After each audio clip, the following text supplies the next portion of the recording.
Bonjour à tous, bienvenue sur un nouvel épisode d'Éminence. Aujourd'hui, suite à la vidéo du Kilimanjaro, certaines personnes m'ont demandé comment j'avais fait pour perdre 7 kilos pour mon ascension. Aujourd'hui, on va parler un petit peu de sport, de régime et surtout pourquoi est-ce que les gens pensent que le régime ne marche pas. À savoir que je ne suis pas un coach, je ne suis pas un diététicien, mais je pratique la musculation depuis que j'ai 18 ans. Aujourd'hui, j'en ai 26. J'ai essayé énormément de choses au niveau de la diététique, que ce soit diète cétogène, que ce soit jeûne intermittent, etc. Et j'ai un petit peu d'expérience pour pouvoir vous parler de ça aujourd'hui. Alors ici, on va faire vraiment de la vulgarisation. Je vais essayer de simplifier tous les termes et le métabolisme pour pouvoir toucher le plus grand nombre de personnes et que personne ne soit perdu là-dedans. Je pense également que la diététique a une place sur ce podcast parce que comme on dit, un esprit sain dans un corps sain. Et pour moi, c'est une seule et même entité. Le corps va avec l'esprit.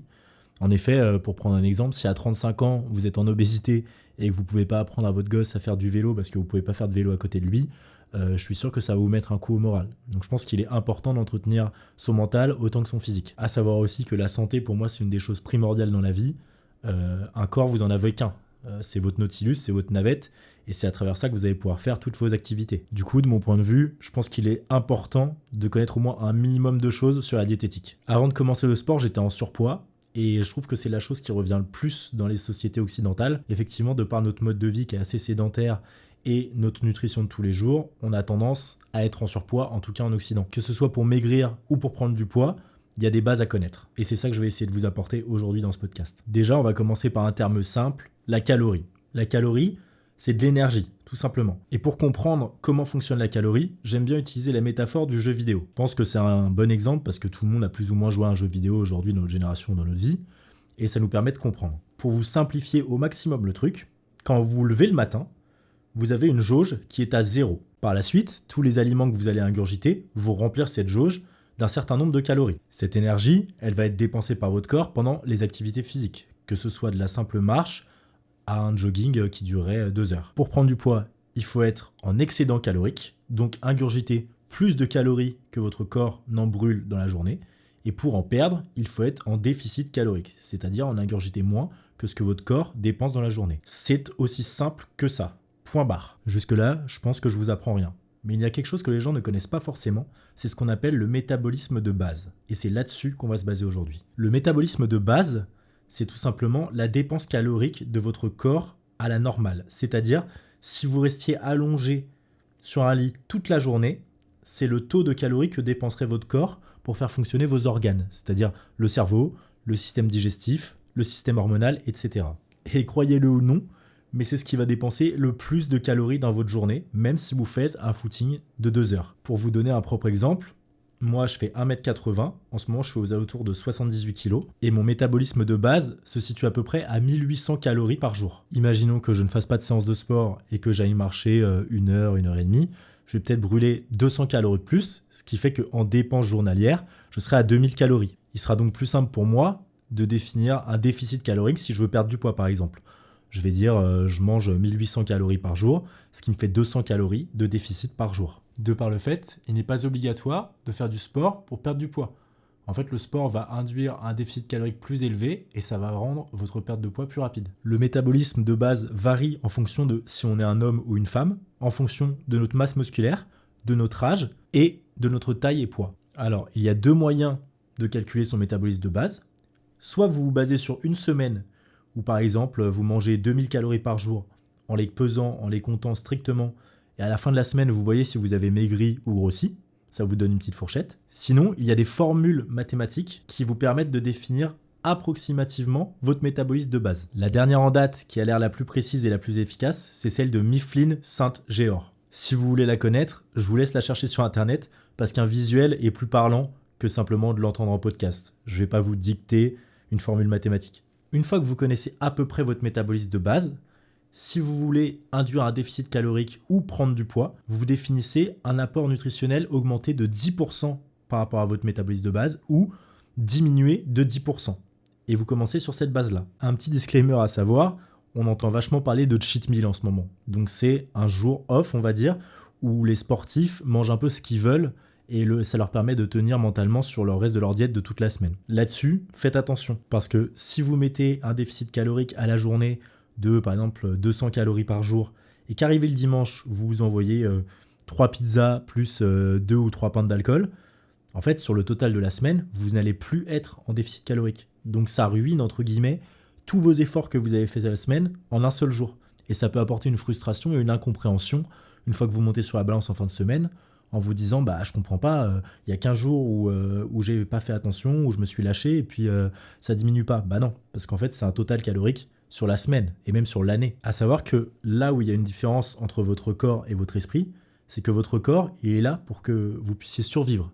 Il n'est pas là pour vous faire perdre du poids ou vous faire prendre du poids. Si vous induisez un déficit calorique trop grand d'un seul coup, le corps va passer en mode survie entre guillemets. C'est-à-dire que vous allez commencer à perdre beaucoup les premières semaines et au bout d'1 ou 2 semaines, votre poids va stagner alors que vous êtes en déficit calorique. C'est tout simplement parce que le corps, il se dit, le mec ou la nana, il est perdu sur une île déserte, il a plus rien à manger, donc s'il continue à maigrir, en fait, il va mourir. Donc je vais économiser un maximum de calories pour pouvoir le faire survivre le temps qu'il trouve un moyen de remanger à sa faim, si vous voulez. C'est souvent pour ça qu'on dit que pour prendre du poids, c'est porte ouverte, mais par contre, pour perdre du poids, il y a des paliers. Dans la nutrition, il faut aller doucement. Vous commencez avec un déficit, comme je vous disais, de 10%, et au bout de 2-3 semaines, si vous voyez que vous stagnez ou vous commencez à ne plus perdre de poids, et bien là, vous pouvez induire 5% en plus de déficit, mais vraiment progressivement. Et là, vous allez me dire, bah oui, mais Enzo, comment je sais si je suis à 2000 calories 3000 calories, j'ai pas envie de tout calculer sur ma calculette, à retourner tous les paquets de ce que je mange, etc. pour voir le nombre de calories. Eh bien, on a la chance d'avoir des téléphones portables et des applications. Et l'application que les 3 quarts du feed game et que des gens sportifs utilisent aujourd'hui, ça s'appelle MyFitnessPal. C'est une application qui est gratuite et qui vous permet de traquer jour par jour le nombre de calories que vous mangez. Pour ça, c'est hyper simple. Ils ont ajouté une fonction qui est super et qui est gratuite. Vous scannez juste le code barre du produit et ça vous met directement le produit au 100 grammes dans votre rapport calorique journalier. Et après, si vous mangez que 50 grammes, vous allez dans les options de ce produit et vous différenciez le 100 grammes et vous le transformez en 50 grammes. Ça implique forcément de peser ce qu'on mange. Moi, personnellement, ça fait plus de 2 ans que je pèse tous mes repas. Et pour les gens qui vont me dire « Mais Enzo, c'est chiant, j'ai pas envie de peser mes repas, etc. » En fait, c'est chiant que si vous vous dites que c'est chiant. Moi, personnellement, sur l'ensemble de ma journée, je mange 4 à 5 fois. Ça doit me prendre 45 secondes de peser mes aliments dans la journée. Au-delà de ça, ça m'apporte également une vision précise et claire de mon objectif. Je sais exactement à combien je suis par jour. Et ça me décharge d'une charge émotionnelle de me dire « Ah, mais est-ce qu'il y avait vraiment 50 grammes? Est-ce que là, j'aurais pas mangé plus, etc. » Non, au moins là-dessus, je suis carré et je sais où j'en suis. Malgré tout, si vous travaillez en CDI, que vous avez des horaires qui sont compliqués, etc., je vous donne une petite astuce. C'est également un gain de temps qui est préparer tous vos repas en une journée. C'est-à-dire, par exemple, le dimanche soir, vous comptez combien vous allez manger, je sais pas, de poulet, de pâtes, etc. par jour, par repas. Vous faites tout cuire d'un coup et vous mettez ça sous forme de Tupperware par repas. Comme ça, vous posez tout en une fois et ça vous fait gagner énormément de temps. Par exemple, les pâtes et le riz, les pâtes, ça se fait cuire à peu près 10 minutes. C'est sûr que si je fais cuire des pâtes tous les jours, ça m'amène à 70 minutes. Alors que si je fais cuire pour toute la semaine une fois, c'est 10 minutes, mais au moins vous avez toutes les pâtes. Et plus tard, lorsque vous faites votre Tupperware, vous inquiétez pas trop de vous dire « Ah, mais là, j'en ai mis que 80 et pour le lendemain, j'en ai 120. » C'est pas très grave, parce qu'en fait, c'est le total calorique sur la semaine qui va compter. Et du coup, que vous mangiez 100 grammes et 100 grammes, ou 80 et 120, sur le total de la semaine, ça vous fera 200, quoi qu'il arrive. Le seul truc qui peut être un peu piège là-dedans, c'est qu'il ne faut pas se peser tous les jours. Parce que si vous mangez 150 grammes de pâtes un jour et le lendemain 50 grammes, ça vous fera bien 200. Mais par contre, si vous vous pesez le matin après que vous ayez mangé les 150 grammes, forcément, vous allez être plus rempli et votre poids va être augmenté. Ce qui peut possiblement vous mettre un coup au moral, alors qu'en fait, non, vous êtes en train de bien faire. On en vient donc à la balance et au fait de se peser. Je sais qu'énormément de gens ont peur de se peser. Pourquoi ? Parce que ça leur renvoie une réalité en pleine tête et qu'ils se disent « Ah, je suis gros, c'est horrible, etc. » Oui, mais le poids, ça ne vous définit pas. C'est qu'un chiffre, ok ? Et il ne faut pas que vous ayez peur de ça, parce que c'est un indice sur votre état de santé qui va vous permettre après d'orienter votre régime, votre programme, etc. Personnellement, avant, je me pesais tous les jours et dès que j'avais une différence de 20 grammes, ça m'angoissait et je me disais « Mince, est-ce que j'ai fait un écart ou autre ?» Aujourd'hui, je me pèse toutes les fins de semaine et au final, je vois bien que sur le total de la semaine, ça a diminué par la semaine d'avant. Donc, même s'il y a eu un petit excès quelque part, il n'y a pas de problème. Aujourd'hui, c'est le total calorique sur la semaine qui compte et non pas jour par jour. Et ça, c'est la même chose pour tous les régimes. Il n'y a pas de régime miracle ou autre. Si vous êtes en déficit calorique, vous allez perdre du poids. Si vous êtes en excédent calorique, vous allez en prendre.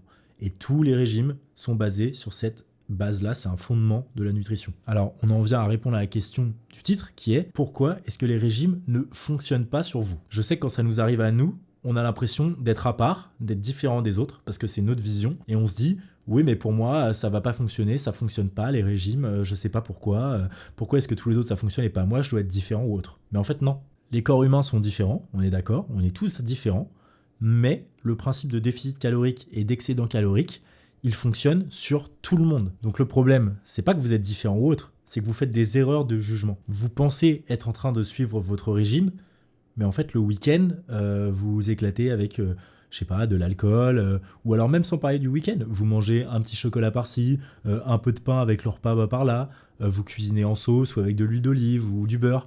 Eh bien tout ça, c'est des choses qui vous paraissent anodines, mais qui font que ça gâche vos efforts et vos résultats. Et là-dessus, il n'y a pas à vous blâmer, parce qu'en fait, personne ne vous a appris. On ne peut pas blâmer quelqu'un qui n'est pas au courant. À l'école, on préfère vous enseigner des théorèmes de Pythagore ou de Thalès qui, pour 95% des gens, ne vont plus jamais leur servir par la suite.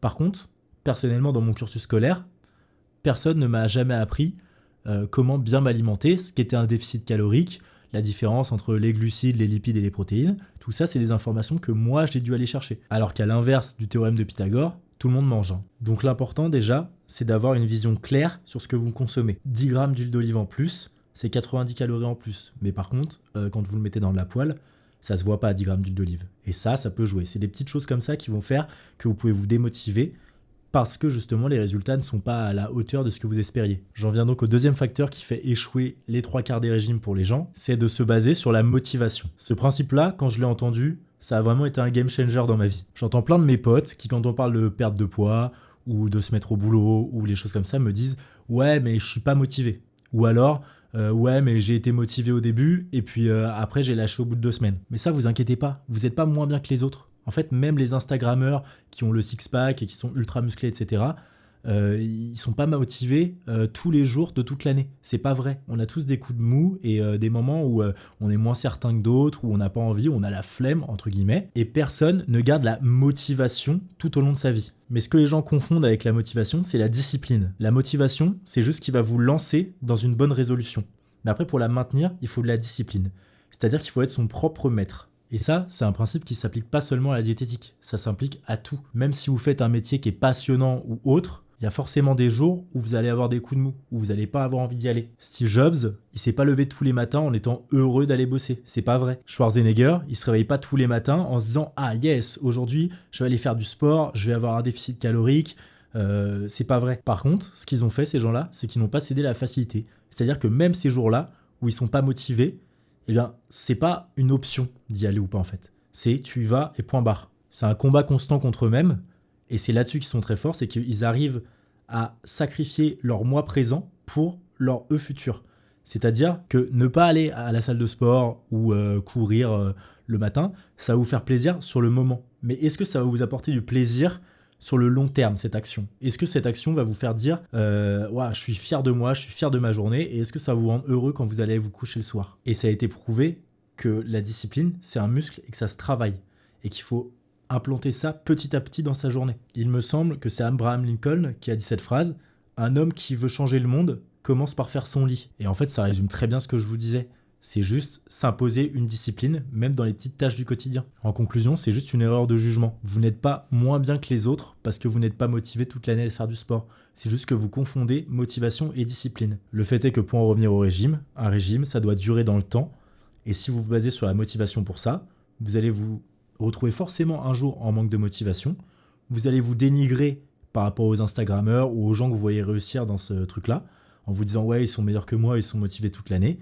Et vous allez lâcher. Et c'est un problème parce qu'un régime, ça prend du temps. Et je sais que c'est dur d'ingurgiter cette information et de la reproduire dans la vraie vie parce qu'on est une génération aujourd'hui où tout nous est donné très vite.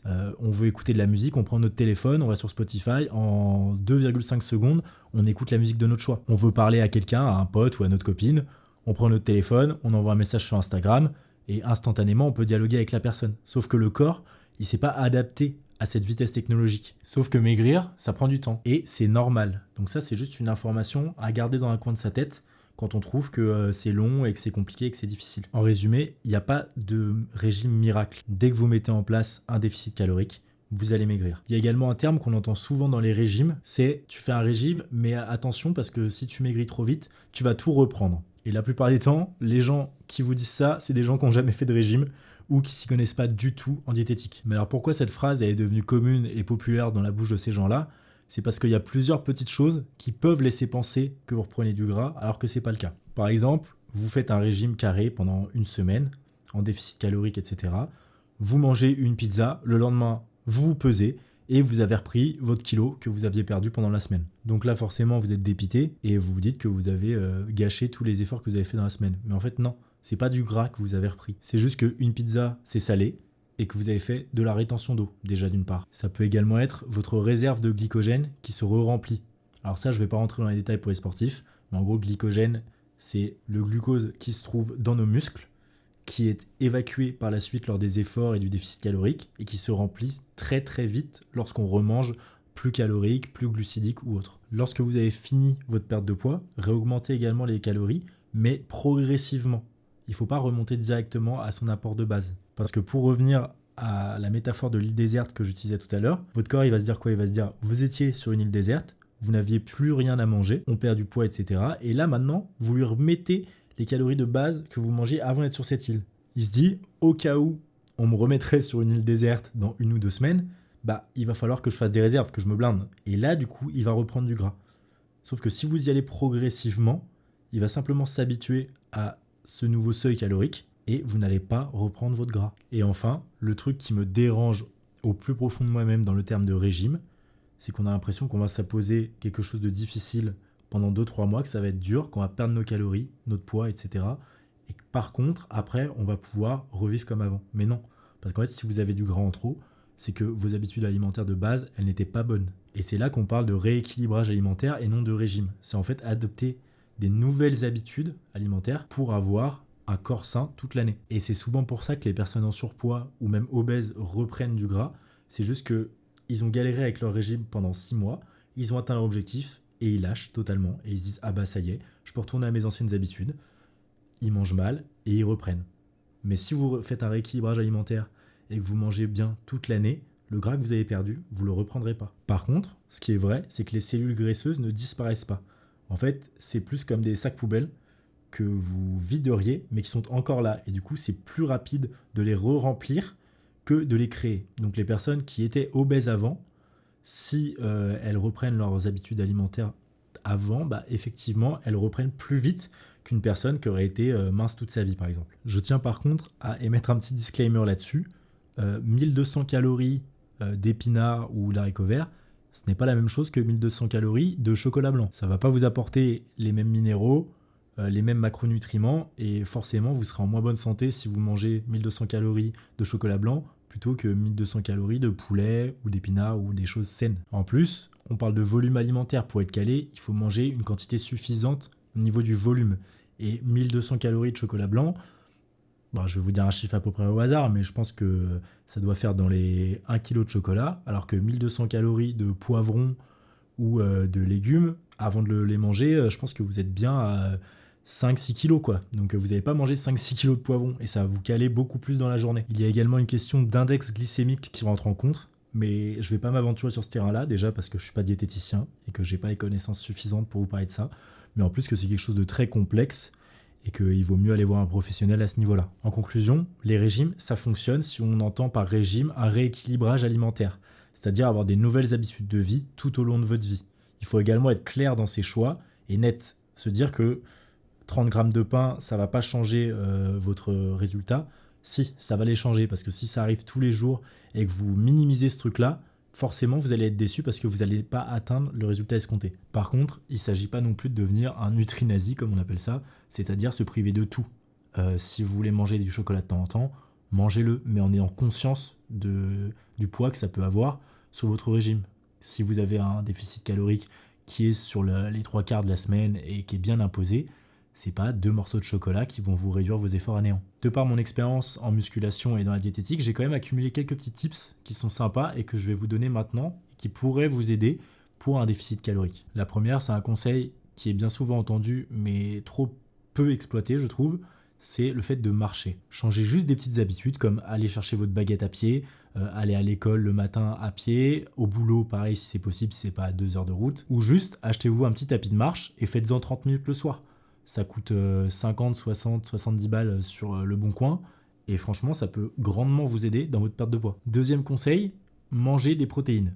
Du poulet, de la viande, il y a également des protéines végétales pour ceux qui sont véganes ou végétariens. Au-delà de la prise de muscles et autres, ça a été prouvé scientifiquement que les aliments protéinés nous rassasient plus. En gros, ça nous cale plus durant la journée. Donc essayez d'en intégrer dans chacun de vos repas. Troisième tips, mangez chaud. Le fait de manger chaud va également mieux vous caler et mieux vous rassasier. Quatrième tips, qui est un tips un peu banal, c'est le fait de manger beaucoup de légumes à faible calorie, ce qui va vous prendre plus de place dans le ventre, comme je vous le disais, qu'une tablette de chocolat, mais également boire beaucoup d'eau. Et par l'eau, je peux comprendre également le thé, les tisanes et autres, bien sûr sans ajouter de sucre. Cinquième tips, avoir conscience de ce qu'on mange. Il y a beaucoup de gens qui pensent par exemple que le riz, vu que c'est un aliment qui est sain, ça ne fait pas grossir. Mais si, le riz c'est calorique. Par contre, c'est un bon aliment, mais si vous en mangez trop et que vous êtes en surplus calorique, vous allez grossir. Sixième tips, qui est un tips qui me fait beaucoup rire et qui m'a beaucoup aidé pour les gens qui grignotent entre les repas comme moi, lavez-vous les dents directement après le repas. Ça peut paraître bête vu comme ça, mais le fait de vous laver les dents directement après un repas, déjà, va vous faire avoir une bonne haleine, mais en plus de ça, psychologiquement, va vous faire clore l'instant du repas. Votre cerveau va se dire, bon bah maintenant on vient de se laver les dents, on mange plus. Et en plus de ça, le goût du dentifrice ne va pas vous donner envie de grignoter quelque chose après. Déjà parce que intérieurement vous dites, bon bah j'ai les dents propres, c'est bête de les ressalir en mangeant quelque chose tout de suite. Mais en plus de ça, du chocolat c'est moins bon si vous avez un arrière-goût de dentifrice. Donc ça va moins vous donner envie. Et enfin, dernier tips, si vous n'y arrivez pas, allez voir une nutritionniste ou un diététicien. Il n'y a pas de honte à aller voir ces gens-là, c'est leur métier. Ils vont vous mettre des choses en place concrètes et efficaces et ça va vous éviter des frustrations, d'avoir l'impression de tout bien faire et que ça ne marche pas alors qu'en fait, vous êtes juste à côté de la vérité. Voilà, donc c'est la fin de ce podcast. J'espère n'avoir pas trop digressé pendant ce temps-là. Je tiens à redire, même si je l'ai dit au début, que je ne suis pas diététicien, je ne suis pas coach et j'ai vulgarisé au maximum pour que tout le monde puisse comprendre. Cependant, si ça peut aider ne serait-ce qu'une personne, c'est déjà ça de gagner. N'hésitez pas à me rejoindre sur Instagram, @éminence-podcast. On est de plus en plus nombreux et des gens commencent à me poser des questions et ça me fait vraiment plaisir. N'hésitez pas également à laisser des reviews et des étoiles sur Spotify et Apple Podcast. Merci pour votre temps d'écoute et à très bientôt sur Éminence.